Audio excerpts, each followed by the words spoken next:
let's start the next panel because we are way over time, and like, you know, there's plenty of things to talk about on this panel also. I kind of wanted to divide you, like, you know, politicians on one side, civil society on the other, but I didn't know how to do it. So, like, you know, we just took random places for this panel. And actually, this is kind of a panel that we wanted to do for a long time. I mean, there's been different ways of like, you know, talking about this issue over the years at the POINT conference, but like, you know, I've been trying to set up a panel talking about the issue of, like, you know, about the phenomena of civil society joining politics in an active manner and all of that, but like, you know, sometimes it failed because, like, you know, I couldn't just get the people at a certain date to join, or like, you know, at some point it wasn't the most important topic to talk about, like, you know, and now I think like we are at a point where actually it is really valuable talking about this issue. We have like so many different examples, there's so many history and like both recent and like, you know, not so recent in terms of this topic, and I think it's great that we actually managed, first of all, to have it on the 10th point, because I think it's appropriate to talk about like the like, you know, whatever we call it, the 10-year development of the phenomena, but it's been longer or shorter depending how you look at it, but like the historical development of the phenomena on one side, and also because I think that, like, you know, I think that we have now really finally managed to collect like a good panel to be able to talk about it. So, like, you know, for starters, you know, I'm way in my 40s. I've been doing this for 20 years, you know, like, and POINT is obviously for 10 years. So, like, you know, how do I make it in politics? Like, you know, so that's basically why I made this panel, and what I want to know from you, like, you know, is how do I make it in politics? So, like, you know. So, no, I mean, basically, I wanna turn to. I mean, I'll do a short introduction of the people on the panel. So, Gordon is like a long-time friend, whatever, co-worker. I don't know how to call it anymore. Who is now a part of Možemo in Croatia. I'm not going to talk much about Možemo. I'm going to let you talk about it. Aldo is actually filling in on the panel for Edlira, who cannot join us, unfortunately. She had like a death situation in her family, so she had to go back home. So Aldo is going to fill the space of the Albanian perspective of the issue. That's also very rich in examples. Radomir is coming from Moramo in Serbia, who is like kind of recently becoming a parliamentary movement or a party in Serbia. Srđa is actually he's the freshest politician here, like, you know, I think, I mean, to call it so, like, you know, there is a I don't know the English word, preokret is our turnaround, like a new phase on the political scene of Montenegro, and Maja is actually the only person that's totally 100%, like, you know, representing civil society. I mean, Aldo also, in a way, of course. Sorry. No, I'm on this panel with the same reason as you are, to learn how to join politics. Yeah, you're here also. So basically, she's going to talk about like the situation in Slovenia. So, having said all that, Gordon, how do I join politics? Like, and why do I join? Like, what is basically the motive, and how did it all start? Why did Možemo actually start existing? And, like, you know, how did you succeed in, like, you know, if I want to be a mayor of Sarajevo, how do I get there? So, yeah, thank you. You just candidate for the mayor and you win, and that's it. No, it's a really long story, which I will try to make it very, very short. It goes in 2017, when actually for the first time some of the Croatian, Zagreb-based, better to say, NGOs, who were dealing with the local politics, decided that maybe they should do it something politically. With having that in mind, if if we are seeing who is running the city and who are the ministers, are we much worse than them, or maybe we can do it also a little bit better than them? That was like the pre-assumption. So in 2017, part of the people from local NGOs established Zagreb is Ours. That was a local political party that ran for the city election for the first time. They established 2 months before the local election. So it's not that you need like 2 years for planning and everything has to be organized. It hasn't. You have to feel the momentum in the city or in the state and see if there is a room for a new, let's call it progressive political party. And Zagreb is Ours went together on the elections with some smaller left green parties, and they won 7%, which gave them 4 seats in the city assembly. That was the beginning. And today's mayor of the city of Zagreb, Tomašević, he was one of the city councillor. But then the hard work started, because it was really important in those last 4 years to prove that we can do it different. And what Tomislav was doing with other colleagues from the New Left and Workers' Front and other left parties, they showed in the city assembly that you can be really good opposition, really strong opposition, that no one can buy you and that you can address a lot of topics and that you can all the time stay in touch with the people, with the citizens.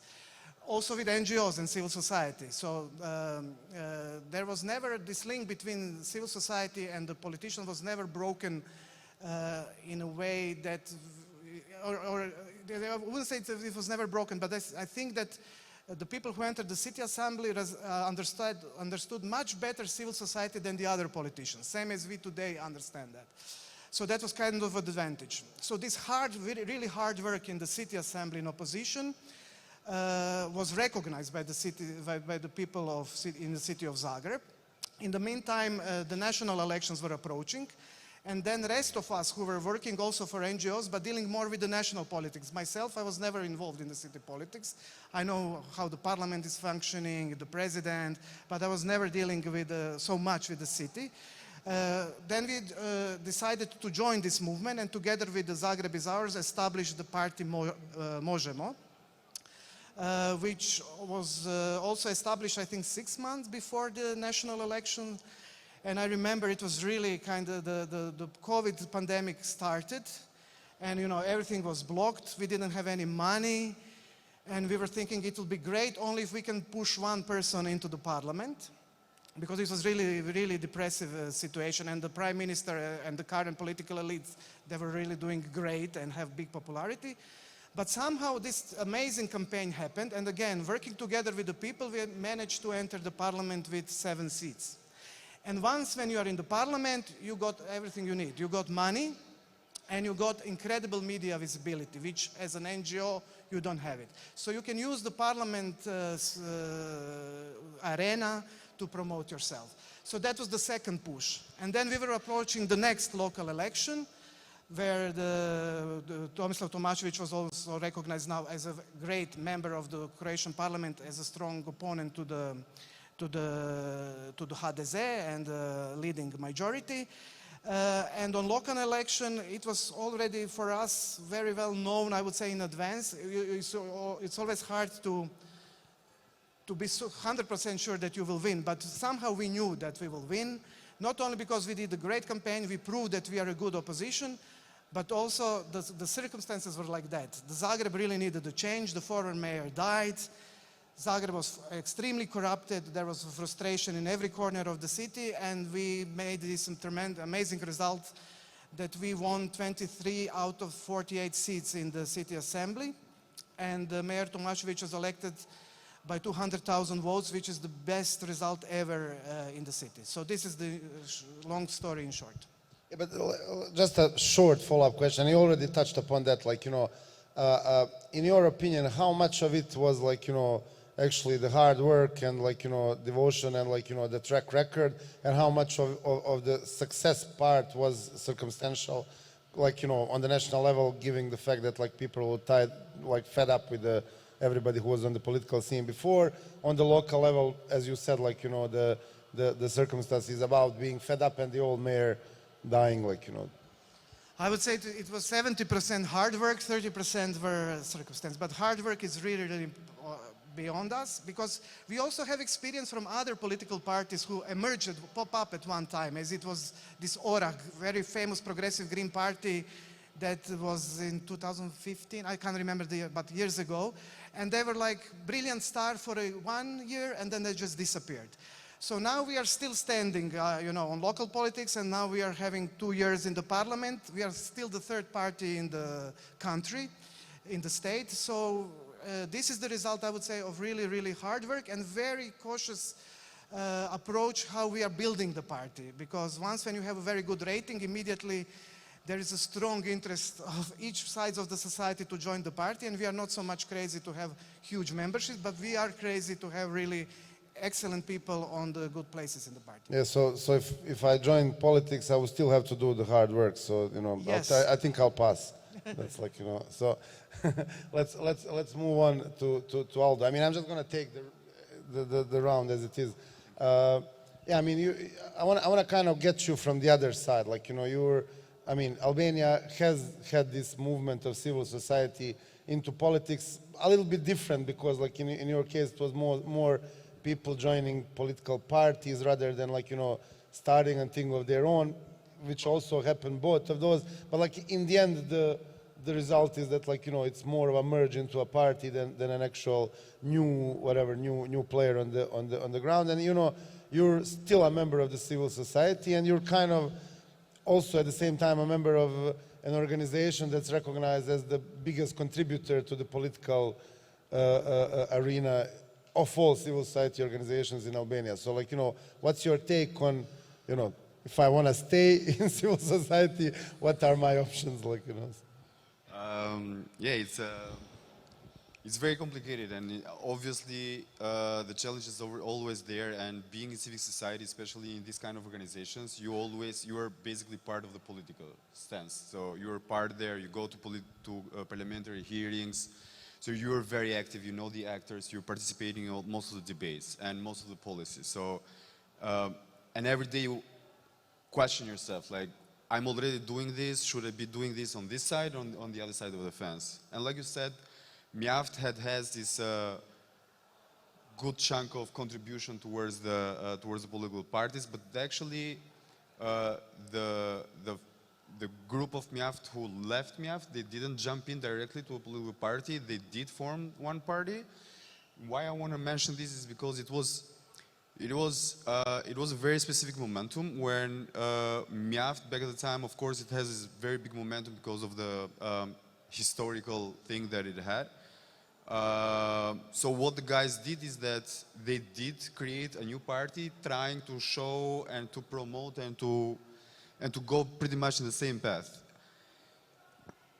Now, the story that I know is that when they did this, they were perceived, in the moment that they wanted to do this as a specific party, they were perceived as a danger from the old political parties. And they basically did everything, even though they had a sort of affiliation with the Socialist Party, where they ended up in the end. But the fact that they were trying to run as different party, it activated the sensors of the old politician and the old political structure of these main parties to try to destroy this. Why? Because obviously that would have opened the market or the idea or the courage to also to other part of civil society or communities to do the same thing if they would have succeeded in a good ratio. They failed. So then, after they failed, they decided to go and to be part of the Socialist Party, because of like MIAFT has always been leftist in the ideology. Now, what happened is that very interesting thing is that what happened is that even though they jumped to one of the political parties, still the expectations were quite high because they were coming from civil society and all the fuss that we were making and protests and everything, our articulations and our proposals and so on and so forth. Well, what you understand is that the reason why they were fought so much while they were trying to do an experiment with a specific with their own party, so to say, it's still with the idea that we will not let you be autonomous, and hence also the answer to your question, why I'm still on this part of the barricade, because I feel that the political tension in Albania, I believe in the Balkans. I think Croatia is slightly a bit different. But in general in the Balkans, but especially in Albania, the political tense is they are very eager to maintain the political structure that they have. They want to have the power, so they can fight. We have two main parties and a third wheel. They are very aggressive towards one another, but not when it comes to maintaining the structure. It's very clear for everyone that what is the structure between Democratic and Socialist Party, and they want to co-opt the state, and they have co-opted the state. So everyone who goes into the party, you automatically need to make concession. So the moment that you are entering the party, you know, and almost everybody else knows, that you have to make a concession from what your beliefs are, what you want to do, not necessarily by doing wrong things, but at least you will not be able to articulate yourself and speak your mind freely. And that's enough for most of the people who don't want to try to enter. So on one side, I always thought that having a contribution from civil society to political parties, in principle, to my thinking, is always very good, because you bring new ideas and you bring a sort of new paradigm, new way of new articulation into politics. That's what should be happening.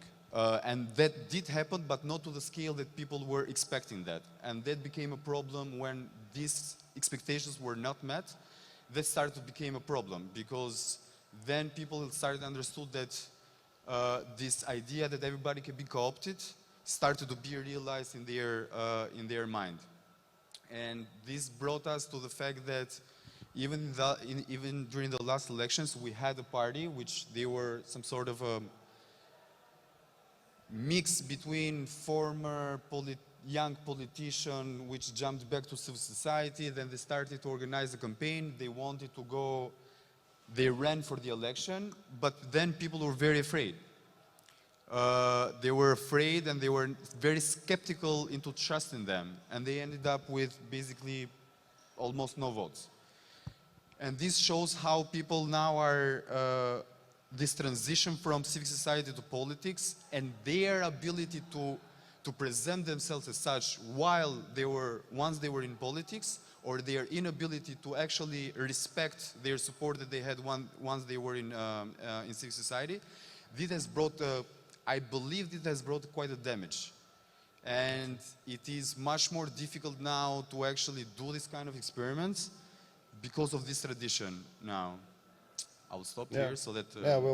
we're gonna pick up on that. I think you opened up like a lot of the things that we wanna definitely like target in the next part of the panel. Radomir, you're also, I'll give you, okay.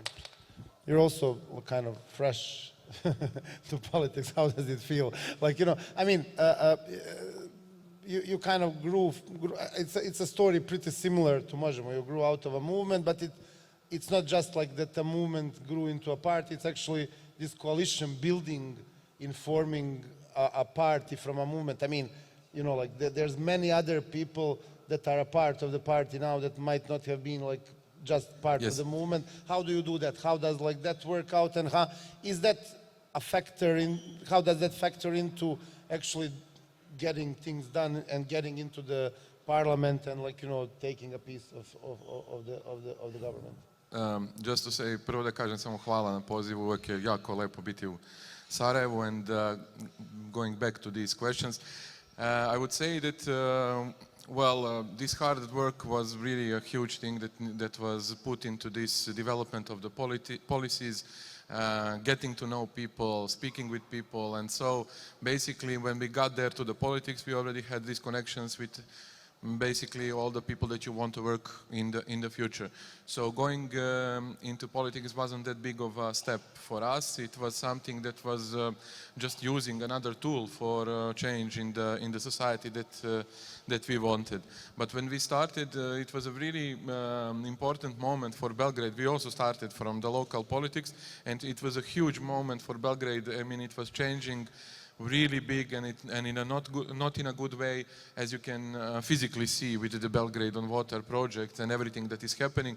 Complete destruction of the public property, privatization of public goods, destruction of the nature goods, and everything was going in a terrible direction, and we started to address this. And when you go from the position of the civil society, in which we spent 15 years, we analyzed it, we published it, we spoke wherever we could, we did whatever we could, but still you are addressing to people that are making the decisions.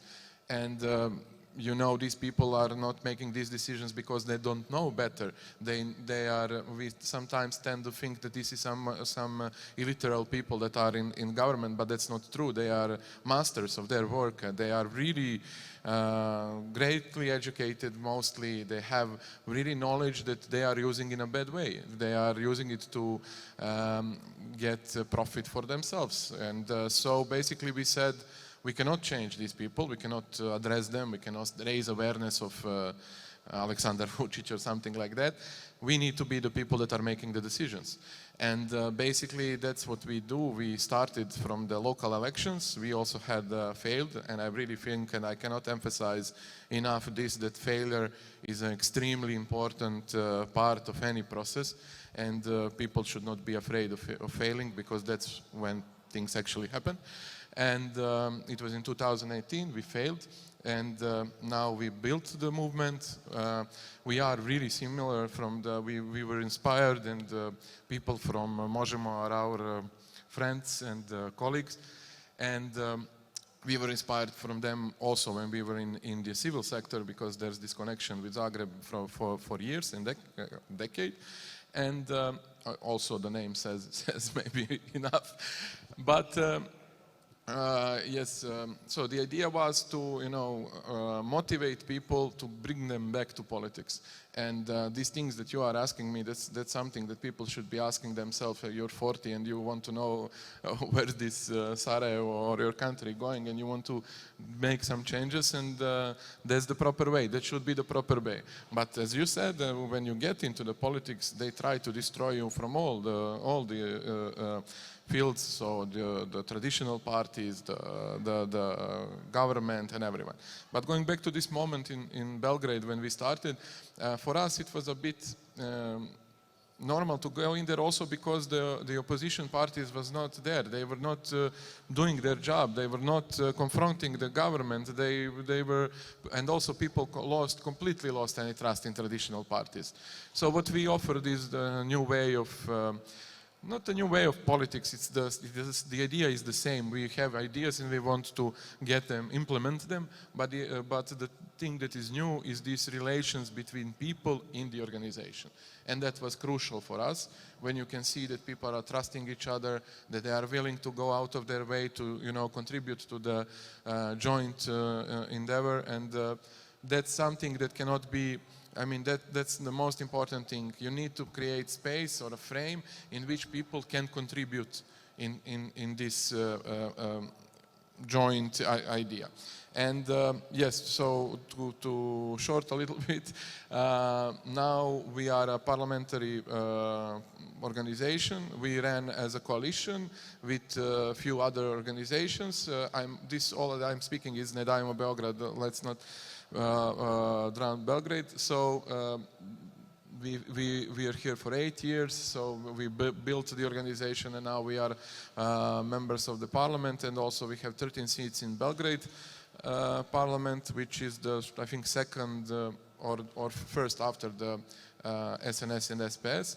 And so basically it's a good start, and the idea is what you did. I mean, the idea is to take power and to do decisions that are actually for the people, from us that we consider ourselves the people. So that's it for now. Thank you. I mean, I'm changing moods as it goes around. So, Srđa, I mean, Montenegro is a specific case, especially in like the past 2 years or so. I mean, there's been as we all know, after decades, there's been a change of government. Now we are in some limbo, actually, like with the new minority government. there has been also, I mean, I'm trying to explain the context. There has been like, some previous civil society activist organization or similar kind of trying to get into politics, some of them with some success, but it like kind of didn't reflect in the final development of stuff in the country. How do you feel about Preokret? Like, why did you start it? Like, how do you think you will find your place in the political situation in Montenegro, especially with the current, like, complex issues that are there in Montenegrin politics? First of all, Darko, thanks for the invitation for this really great gathering. Preokret is a brand new movement, and our plan is to run a political race for a local election in Podgorica. It is planned to be these days, but on completely unconstitutional way, it is postponed for half a year. Why I am entering this topic on the table? Because we have, as you said, a completely limbo, completely confusing situation. Right now, I'm not sure who is the opposition, who is the ruling parties in Montenegro. I think they don't know themselves. But okay. Because, just to give you an idea what is the situation, you have, I said, brilliant idea that you, with the party which create corruption practices, will fight against that corruption practices. It is the situation in Montenegro right now. But I think that the most important is the answer on the question, what are we trying to achieve? Do we need these lights on our face and shapes? Or we trying to change something? So we try to create, let me say that, new values on Montenegrin political scene. My face is not completely new on Montenegrin political and social scene, and I am only exemption in complete movement. We have 96 members right now, and we are completely aware about a challenge about you reflected on, and also we try to do not make the mistakes which made others. I was in politics 10 years ago, and I thought I never be re-enter to the politics. I was the member of the parliament, and after 3 years, I left the politics because the party, which is completely opposition, vote for the government. It is completely nonsense for me, and in political sense, I was feel really broken. And and after that, okay, I like to fight, and I will fight for my freedom and for our space through civil society.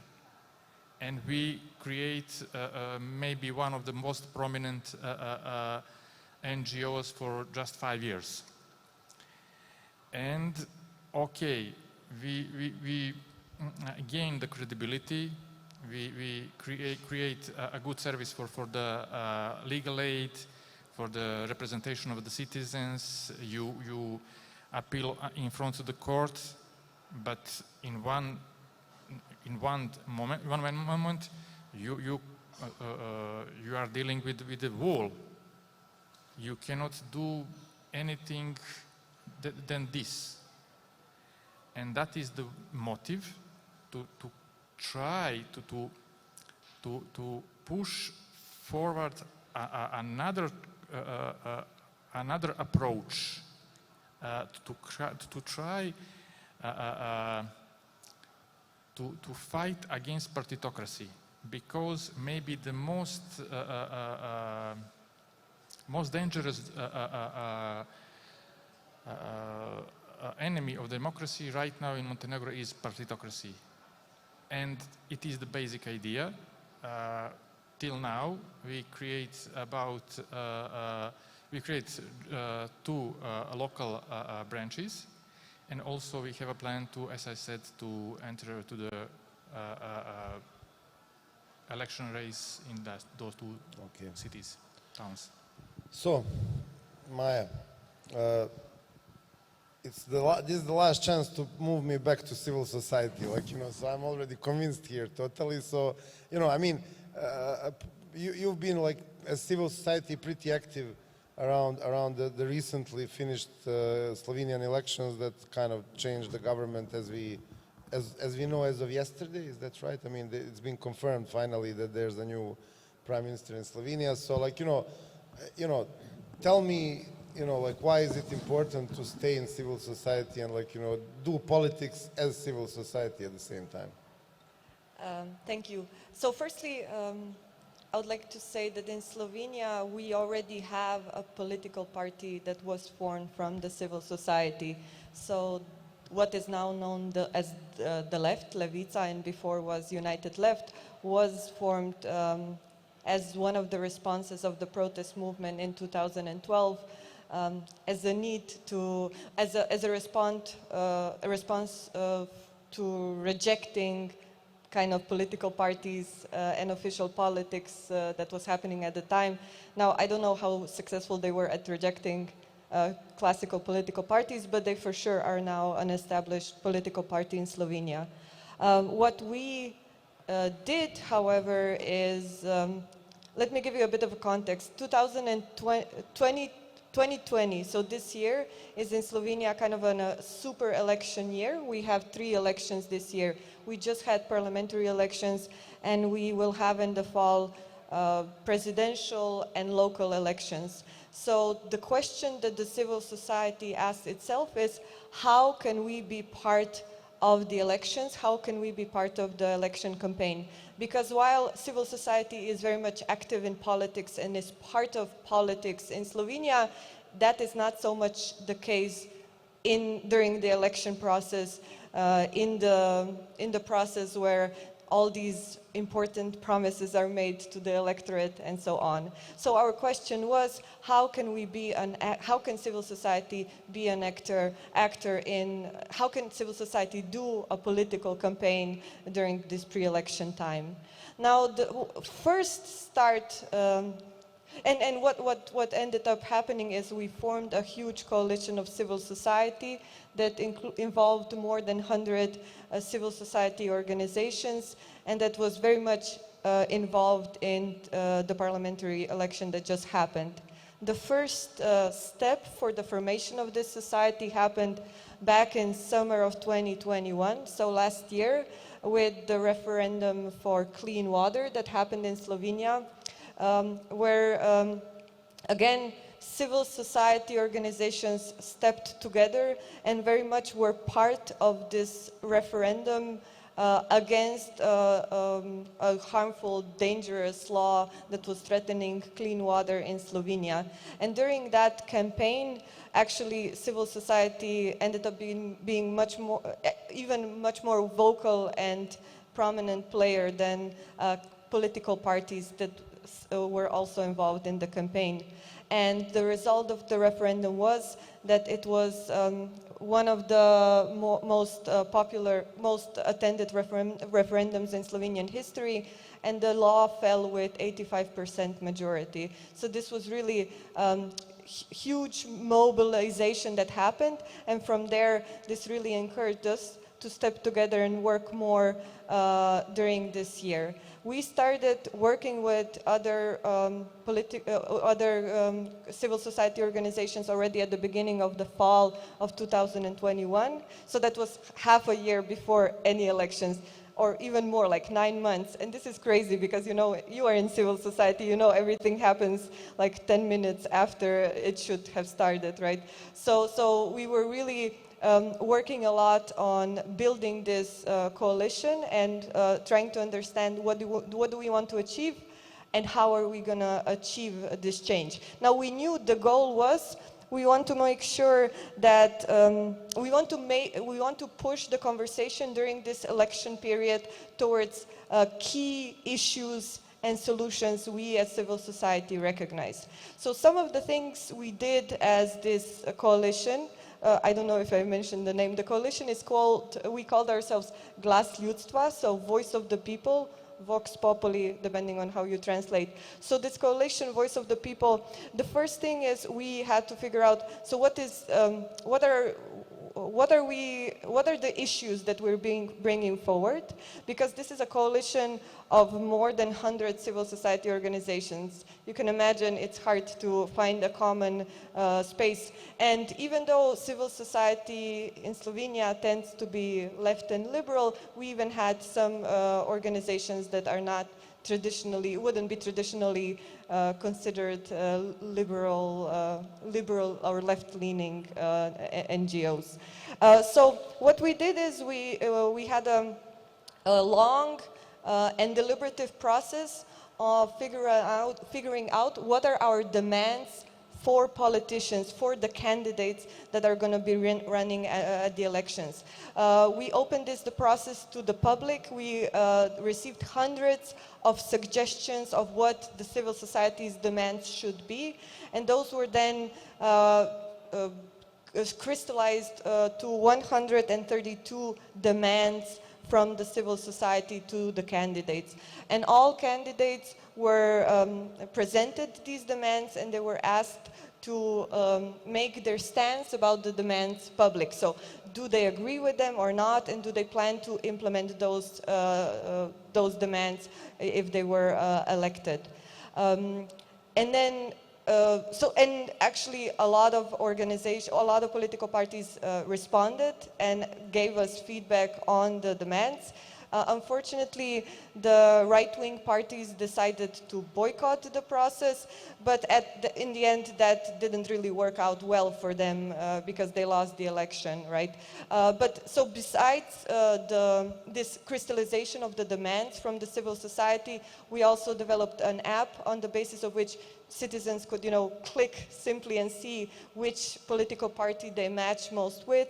We also did like tours around Slovenia presenting what are these demands and what are the stances of political parties towards those demands.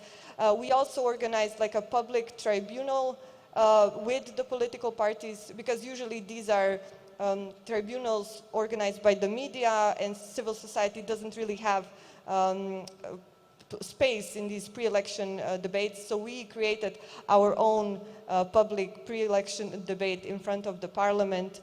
And in the end, as I said, the fact that the right, so the past government was boycotting us didn't really work out for them. And did the party of the current prime minister, how did they score with you? It's not about scoring. It's about making sure that they make their positions were clear. they the ones that were So actually, the current government. Are they your favorites in terms of how they responded to your demands prior to elections? The current government, Yeah. of the 132 demands that we made, the current government, so all three political parties that are in the current government, all responded and committed to implementing 112 of those demands. Okay. And some of the demands are already implemented in the coalition contract, some of them are not, but for sure this is a process, or these demands are something that we're going to be holding them accountable for. Because really, the civil society this time, and I'm going to wrap up now, but what has happened is that we've had the highest participation at elections in the last 20 years, and we've managed to the government of Janez Janša fell. So this was a really important result. And really the high participation is also partly due to this whole mobilization of civil society that happened. So maybe to respond to your question whether you should stay in civil society. Yeah, I mean, do please. No, but so basically what I'm just saying is that I think we really showed with this campaign that even that civil societies have have a space even before course. politics, even before the government is formed, and even before they start making mistakes, and we start pointing those mistakes out. Yeah, I mean, and you gave me a good segue into the second round, which I'll like, you're not, like, we are now going into politics, all of us. So basically, like, these pre-election times when they time you. So I'm gonna give you a minute each, like, on this. You've been doing, like, these things a lot in your life, and basically, like, my question is, first of all, who's gonna do it now that you're with Možemo? And, like, I mean, you've been probably in 10 actions like this, like, pre-election demands, working with, like, so actually prior to becoming a part of Možemo. So who's gonna do it now? And, like, basically, why are we better off with, like, all of you being in Možemo, and, like, what's with civil society then? It's not that us who transfer to political party are the only one and the one. No, of course. So the question is, where are the next generation of civil society? And this is the question now in Croatia, I would say, because Možemo, I would say, damaged to some extent the civil society, because many from civil, it's like many, it's not, and many people who were on leading position went to the political party. But however, this transition was not over the night. I remember how I went to the organization that we had a huge discussion in the organization. Then we said it should be financially stable when the leading people left the organization. And we succeeded, that there will be no financial problems. And also there will be a new generation who will take over the position. And I would say at the moment, maybe the civil society has a problem because some of the topics they were bringing before, now we are already sitting on them in the parliament. But we still need a lot civil society in a sense, and we are very much open for what does it concretely mean. We have like thousands of demands for the meetings in the parliament, in our parliamentary group. And when we got the demand from the civil society, it will jump high. So we will try, not to wait for 2 or 3 days to organize the meeting, because we still believe that this is so important, the inputs we are having.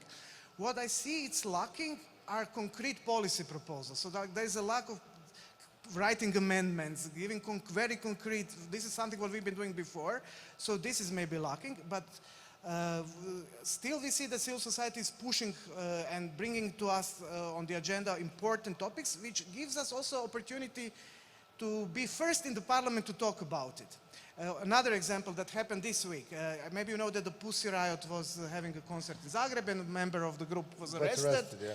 And now is a big case on that. And so the civil society immediately reacted on that, and it was like day after we first brought it to the parliament and started loudly talking about this thing. So this is how I see the strong connection, but also our expectations, and we know that we are now like politicians, we are waiting also for the criticism. And I can imagine that it can be hard for my former colleagues to say, come on, what are you doing? It's just the rubbish.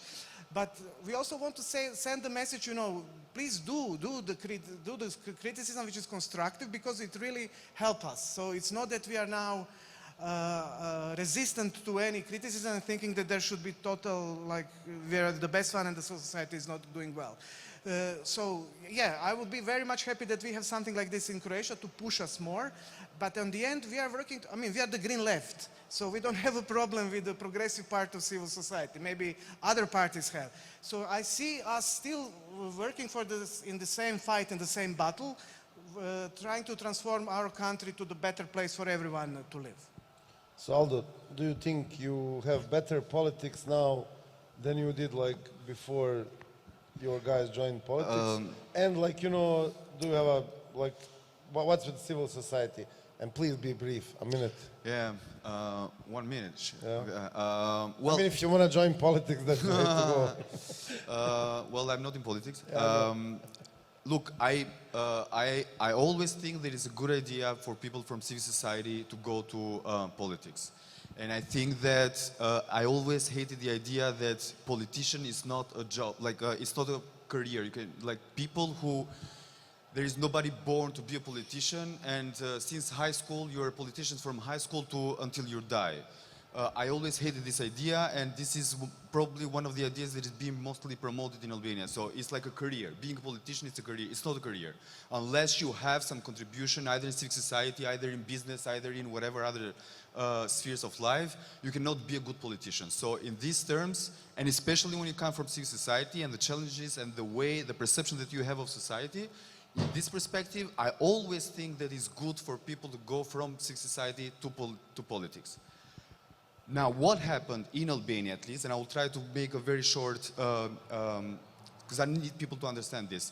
What happened in Albania, if you want to understand Albania and politics in Albania and civil society in Albania, you need to understand 2005 to 2009. That's where all the paradigm shifted. Why? Because in 2005 we had the general elections, and it was the moment when Berisha, former prime minister, Democratic Party, came into power. The reason why they came into power, because it was almost impossible for him, it was because a campaign that we organized, which was Nanoik, which means the former prime minister, socialist prime minister. So we had a whole campaign, anti-corruption campaign. He was very corrupted, he was very bad. We managed to organize a massive huge of people against this guy. Now, what happened is that everybody was excited about this, right? Because it was an exercise of democratic exercise, civic society being on the most pure form against the government, against corrupt politician, prime minister. Now, what happened is that everybody understood the game.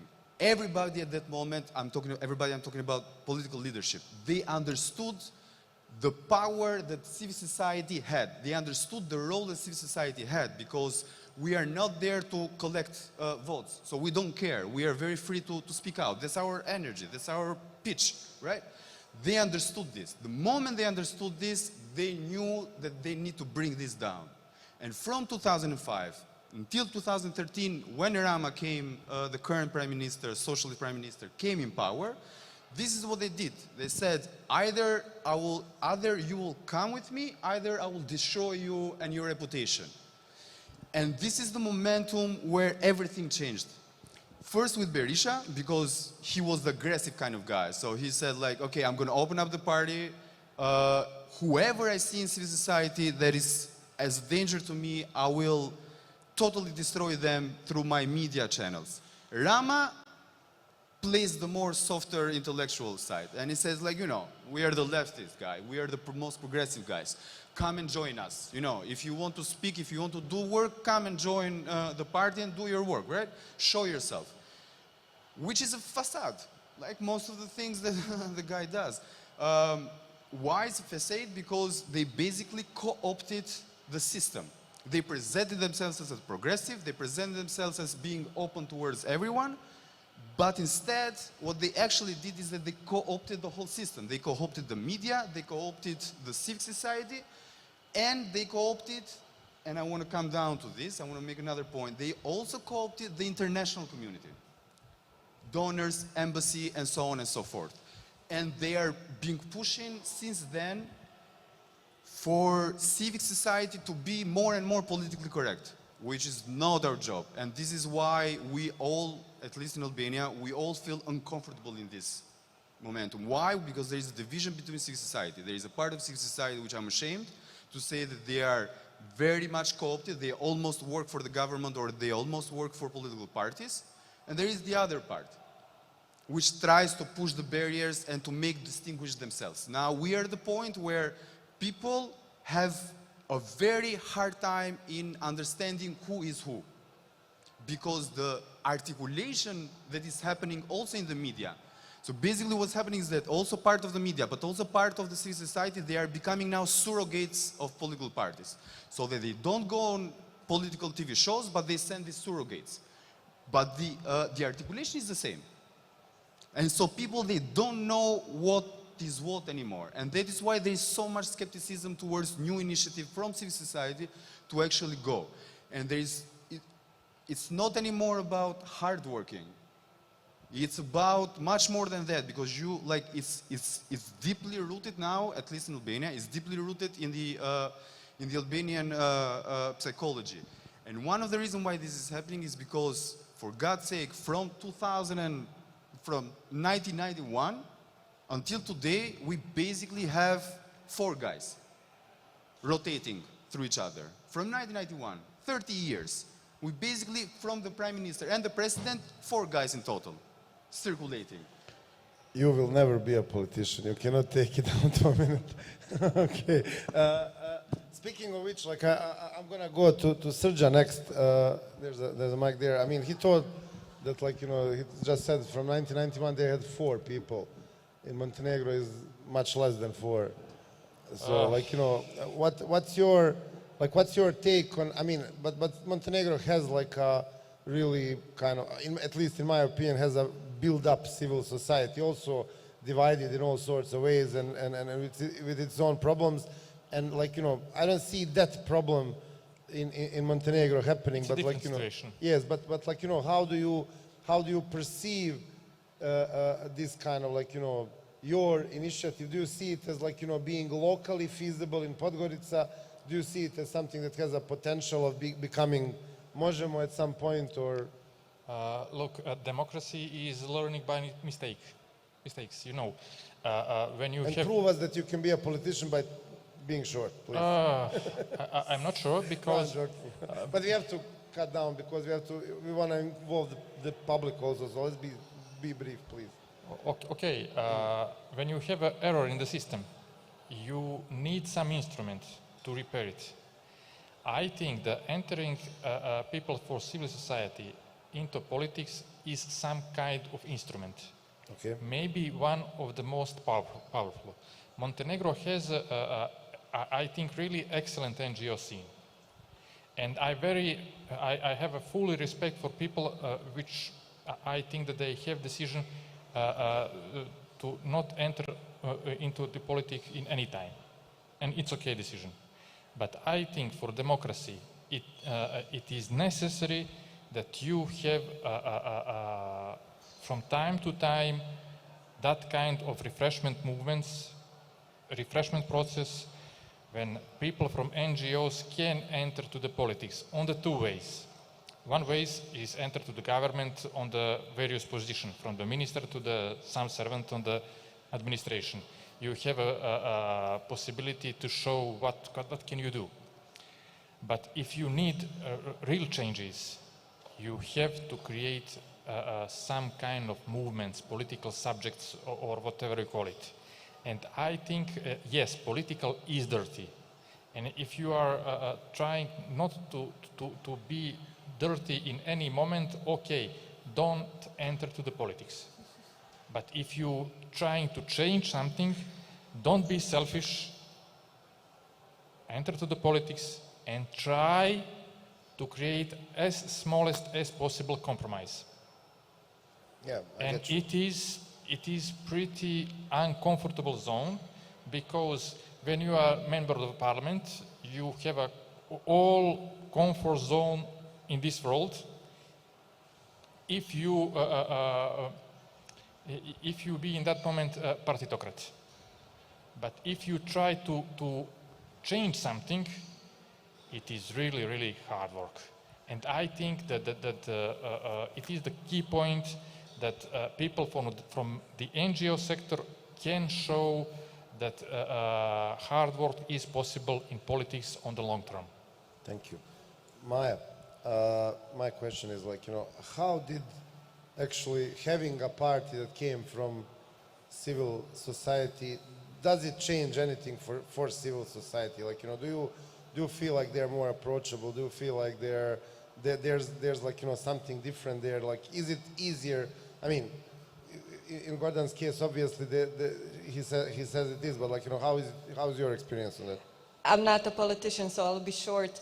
Yes, I think the party, the left in Slovenia, is more approachable for civil society. However, until yesterday, they were never in government. So I think now it's going to be a very different. This cooperation is going to be very different. Do you think that actually that fact has changed? I mean, obviously, you managed to gather like a coalition of 100 civil society organizations. You're still strong. I mean, you influenced the elections. So, do you think that actually that change affected civil society, or is it still as strong as it was before left moved out? Yeah, I don't think there was a negative effect of I mean, the was there a left transition? formation. Was there a transition period and like? I wouldn't say that the left entering politics had a negative effect on the civil society as you talked about in Albania. Okay, so we have different stories. People, I'm still not making up my mind. So you try to make up my mind. I mean, I think that generally, I mean, that's my perception, and correct me if I'm wrong. That like kind of that Davimo Beograd and Moramo are going to maintain this duality, because obviously there's still, and even after the last elections, like the failure ones, you maintain the duality of civil society and political movement at the same time. Yes, Is yes. it possible to have that? And like, you know, is that maybe the right formula to do it? I think that it should be an ecosystem of providing citizens a place to get involved. Not everybody should participate in politics if they don't want, but people, that's my opinion, I think that everybody should contribute to the creation of the better society, and that's so now you should find your way. It's not same to everyone. There's no right way. You should contribute in a way that you feel the best, and CSOs are doing a huge job, and they should not be pushed into the politics. They can decide on their own, and generally I think that we need to create an ecosystem that will address these questions of having a critique. There should be CSOs that will always be critiqued, never mind if the government is progressive or not, and not to create these gongos and so on. But I wanted to refer to something I've heard yesterday on the panel with the civic tech guys, and I'm not referring to this only to show the organizers that I was actually on the conference and not roaming around the city, and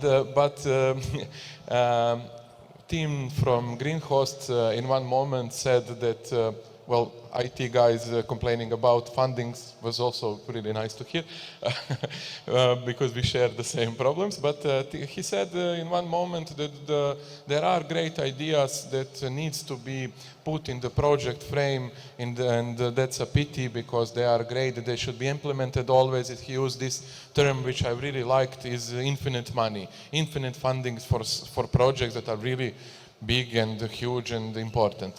And let me just put some leftist thinking here.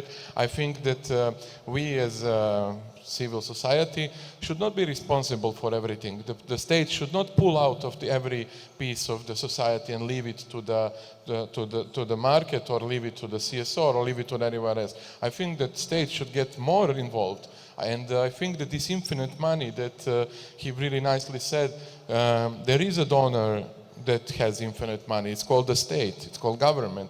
And we should be the ones that are making the decisions of this donor. And the really important projects that needs infinite money are healthcare, welfare, education, and everything that is that government is considering, but these people are considering to be just the cost that they don't need to pay, and that everything should be left out. And being a leftist green person, I think that this is something that we should not allow. We need more funding for all these fields. And I mean, I try to speak in this NGO language. That's the donor we want. We want progressive leftist governments to be more active in the society, and we need people that are going to give decisions for the people in these governments. And I don't feel there is anyone better than the people here in this room and the other rooms in which these talks are being held. So, as all politicians, we're going to be rude, so we're just going to take one round of questions. You kind of concentrate on getting, if there are more, like, do we have questions actually? Yeah, there are questions. So we're just going to take the round, try to be brief.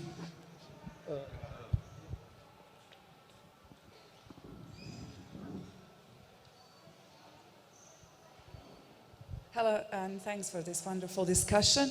I'm Medina from Aston University in Birmingham, and my question is, I think, predominantly for Možemo and Moramo. So you hear this a lot, so it might be boring, but how do you plan to tackle the rural parts of your country, which is the majority of the voters? And what strategy, if any, do you have to avoid being alienated and elitist as some of you are perceived for the right or the wrong? So that's my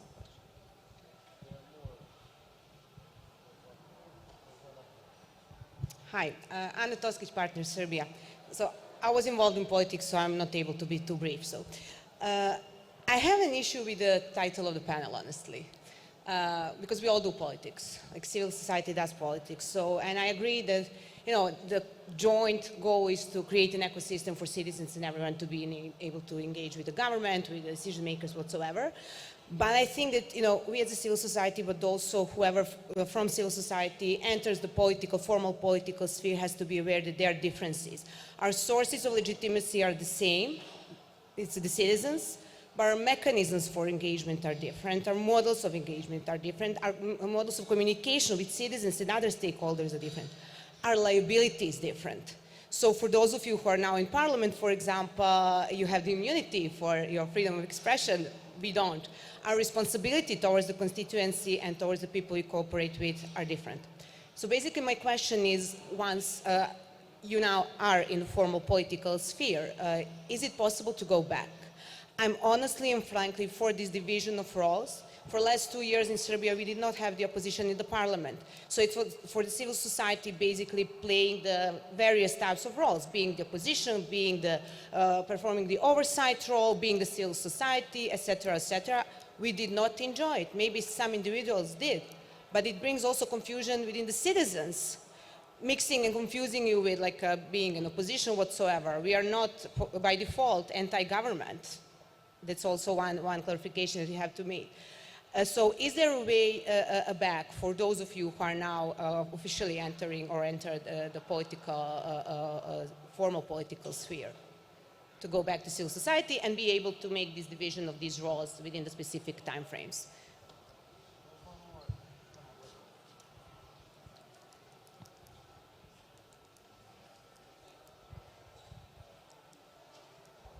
Thank you. Hi, I am Kranar. I come from Pristina, Kosovo. I had a question for the guy from Croatia, and then another question from the guy from Albania, and the third question for the guy from Serbia. The first question is, how do you compare the situation of civil society before Croatia entering EU and after? Because I have some information that many civil society leaders in Croatia complained that their role into Croatian society and Croatian politics has been relatively diminished after Croatia got into EU because of the lack of funds and stuff like this. The other question is for the guy from Albania. You have the mayor of Tirana used to be a civil society guy, and he was quite active in the public domain of Albania. Now, from the standpoint of what you mentioned before, how effective can one civil society activist or a group of activists be active when they get into politics? How would you evaluate Mr. Mayor's role into politics after he got out of civil society into politics? Did he change anything, with other words? And the last one for the guy from Belgrade, he mentioned that he ran the last election, he ran for the parliamentary seats, and as I can remember, you got some seats, and you are in a coalition of other parties, and which I believe are the coalition of European integration or European alignment movement. There are some rumors now in the wake of the Russian invasion of Ukraine. Western embassies in Belgrade are pressuring President Vučić to get together with this club of European political parties and remove from the list of the parties that align themselves with Russia, as is Mr. Vulin and Ivica Dačić. Do you think that one of the, one of the roles that you as a civil society is how to align Serbia with Europe so that you can realize your objective much easier. So do you think there is a chance that President Vučić is going to be in coalition with your group of parties aligning for European integration? Thanks very much.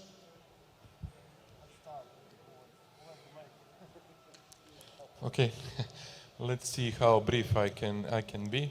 And thank you, really interesting questions. First, to answer you about the addressing people, we in this campaign that was actually held more than six months, but we started early.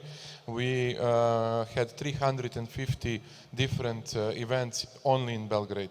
So basically, our theory of changing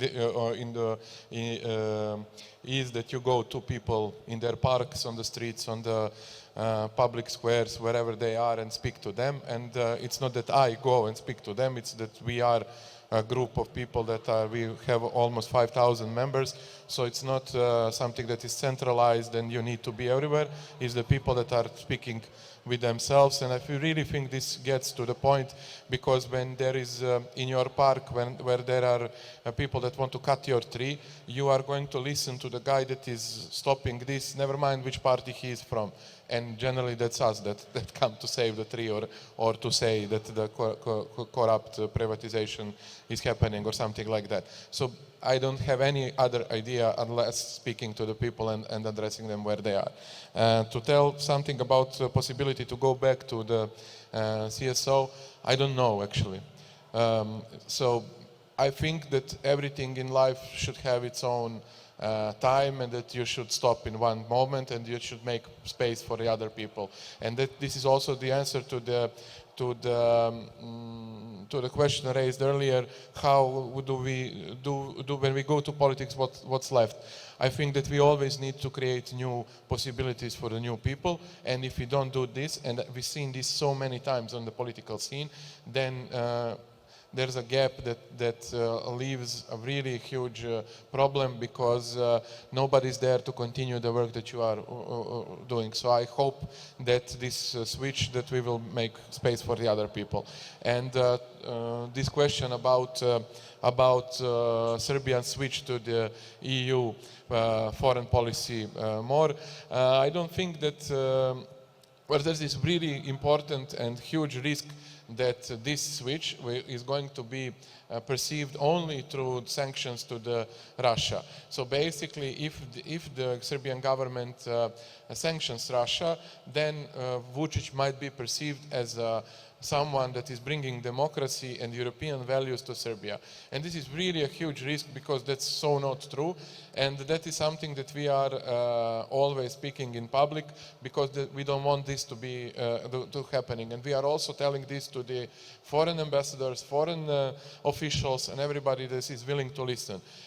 We want to align our foreign policies with the EU, but we also want to see EU standards in corruption, fighting corruption, in fighting for the environment, in media freedom, and everything else. And this is a really important question you raise, and it's going to be a huge struggle to succeed in this. Aldo, quickly, but really quickly now, please. I think that, well, the question was concerning the mayor of Tirana. Yeah.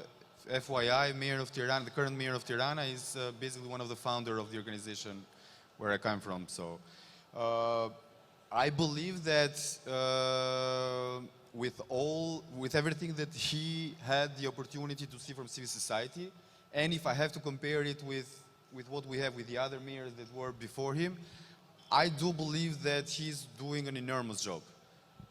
Having said that, I also do believe that his is still struggling with